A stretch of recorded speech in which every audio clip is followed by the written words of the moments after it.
чыгуунун жолдорун карап атасыздар. Урматтуу журналисттер, телефон. Урматтуу журналисттер. Бүгүнкү атайын ушул маалымат каражаттарында ар кандай пикир ойлор чыкканына байланыштуу биз сиздерди чакырып ушул топтоп 30га жакын журналисттер келиптир. Бүгүн токтогул келсин. Атайын ачык айкын элге жеткизсиндер сиздердин жардамыңыздар менен баарыңыздар чогултуп. Бүгүнкү күндө энергетический кризис дегенде мен министр катары толук кандуу айтып кетет элем, энергетический кризис жок.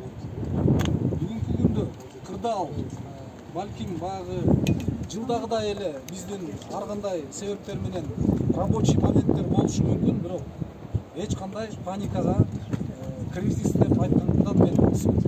Анткени бүгүнкү күндө өзүңүздөр көрдүңүздөр, үстүнө чыктыңыздар, астына келдиңиздер. Суу кетип атат, суу келип атат, болуп атканын баарын көрдүк. Мурда кирбеген жактардын баардыгына бүгүн журналисттер толук баардыгыңыздар каалагандай болуп, өзүңүздөр ачык айкын баарын көрүп, суроолоруңуздарды берип, баардыгына жол берүүгө аракет кылдык. Бүгүнкү күндө энергетика тармагы бүтүн Кыргызстандын экономикасын дотация кылып келди. Өзүңүздөр көрүп атасыздар. Бишкек шаар өнүгүп атат. Көп жаңы ишканалар ачылып атат.